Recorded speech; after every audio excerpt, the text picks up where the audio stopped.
Kata kemudian yaitu Salman Al-Farisi, wal wukuf baina yaday Rabbi azza wa jal wala adri illal jannati au ilan nar.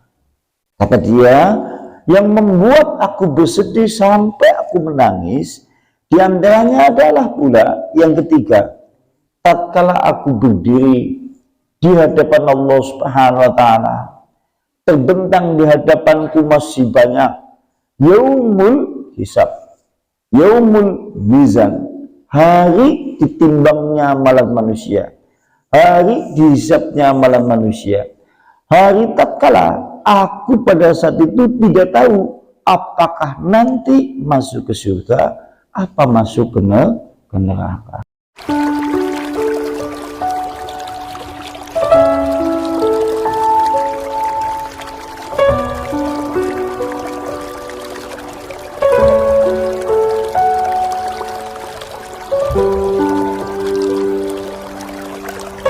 Perkataan dari Salman Al-Farisi.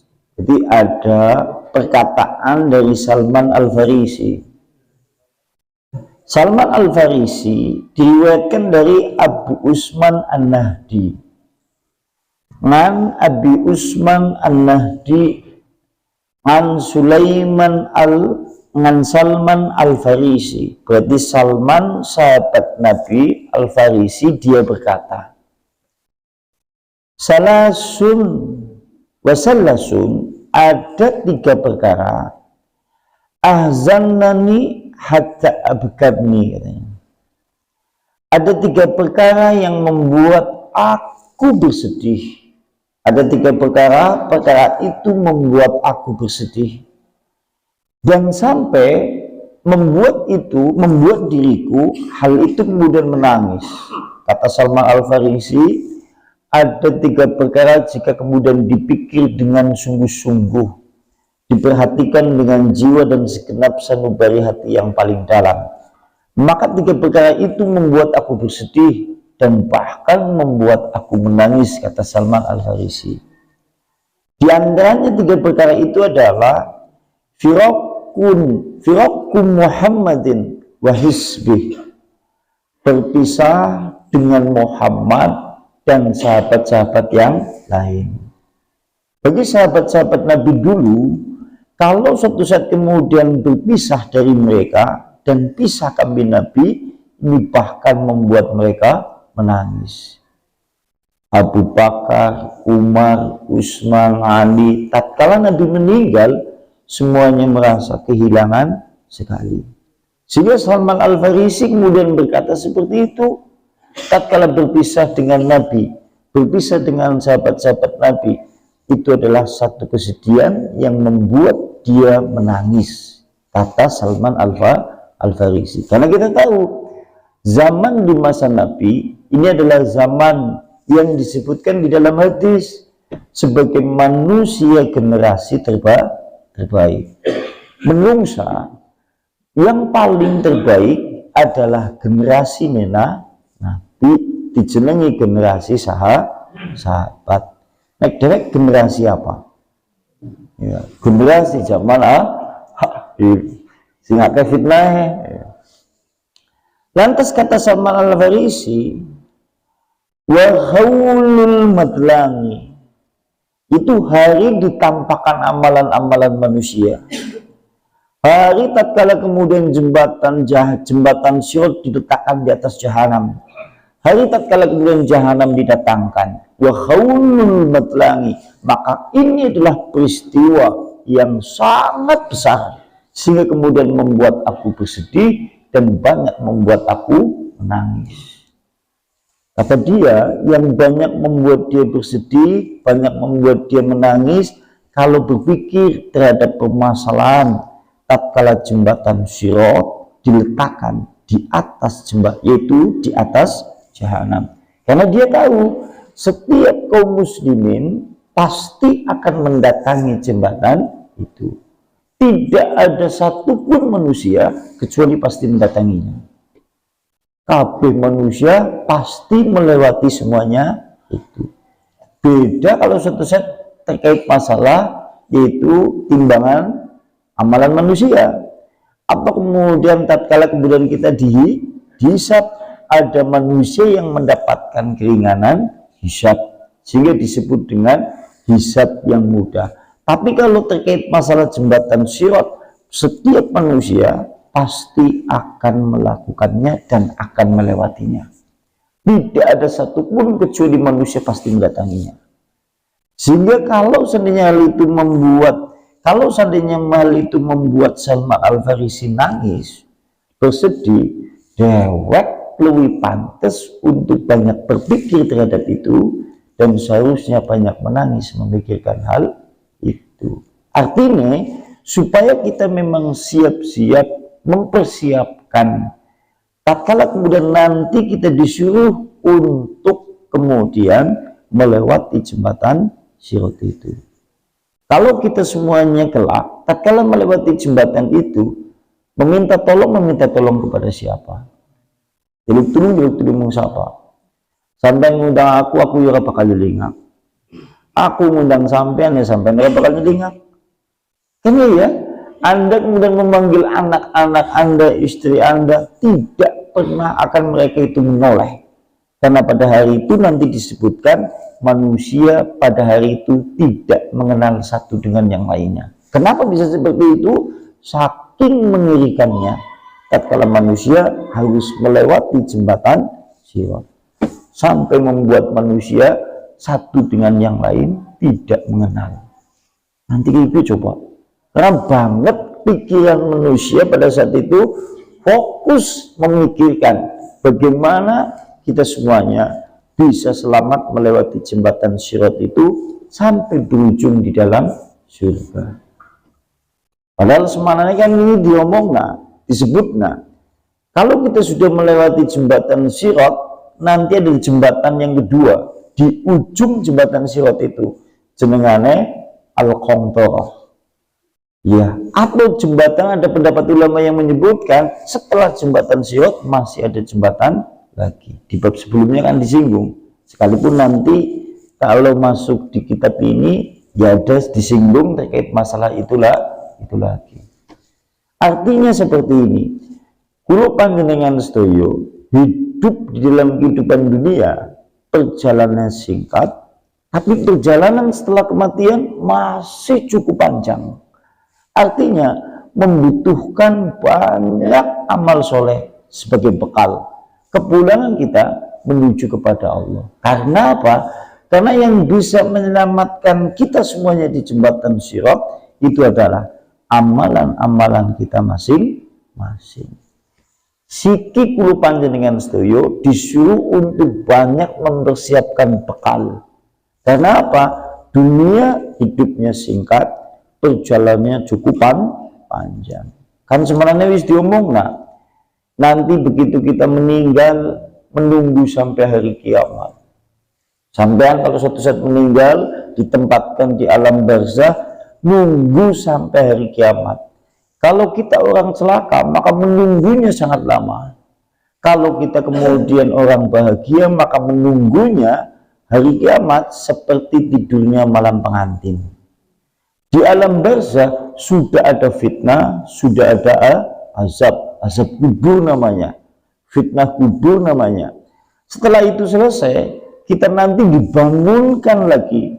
Begitu dibangunkan, digiring menuju padang mahsyar dalam keadaan telanjang kaki, telanjang badan, tidak menggunakan sandal, tidak bersunat, kumpul menjadi satu, laki-laki dan perempuan.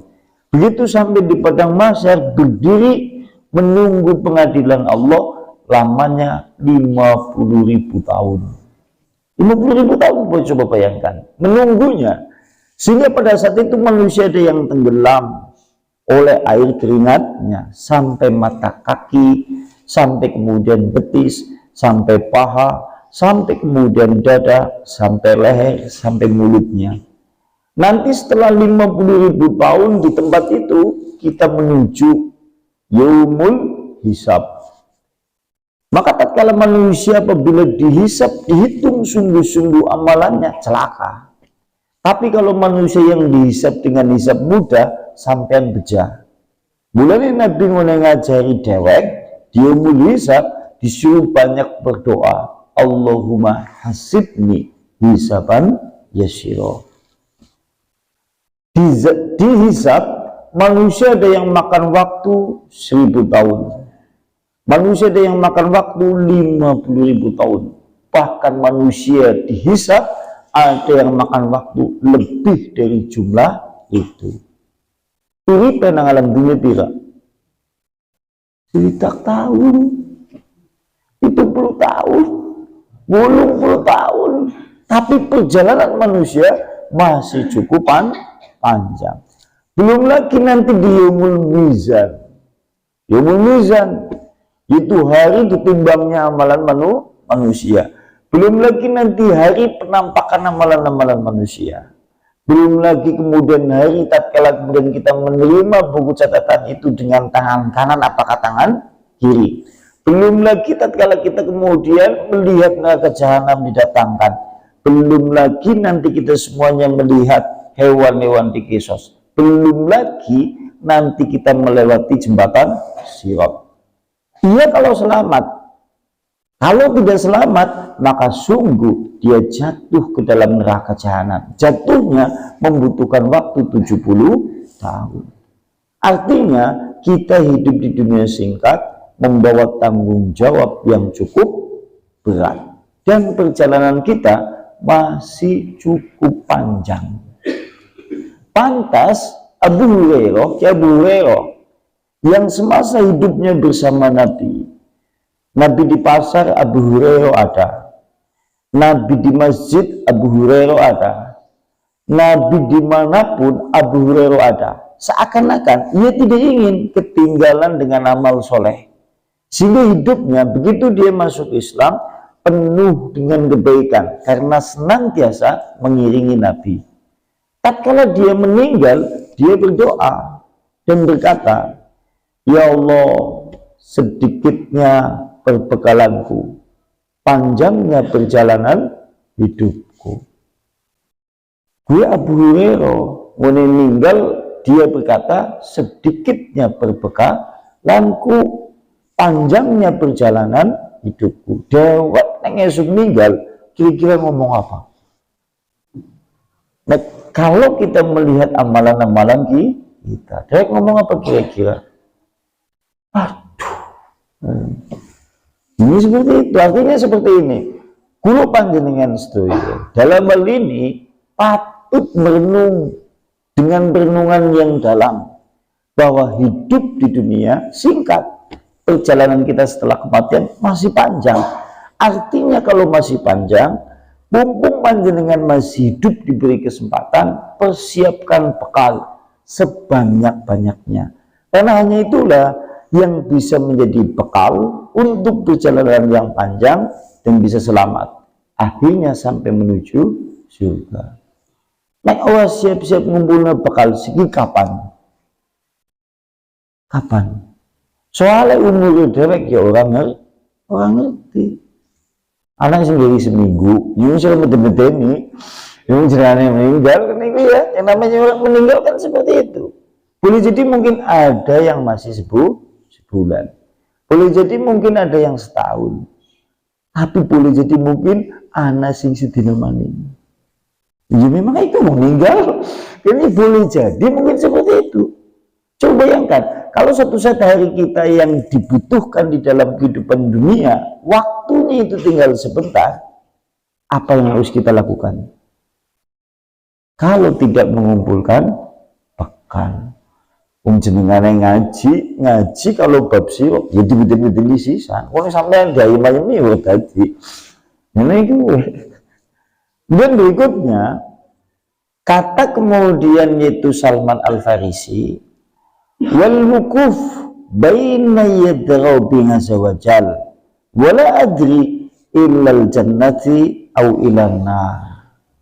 Kata dia, yang membuat aku bersedih sampai aku menangis, diantaranya adalah pula yang ketiga, tatkala aku berdiri di hadapan Allah Subhanahu wa Ta'ala, terbentang di hadapanku masih banyak yaumul hisab, yaumul mizan, hari ditimbangnya amalan manusia, hari dihisapnya amalan manusia, hari tatkala aku pada saat itu tidak tahu apakah nanti masuk ke surga apa masuk ke neraka.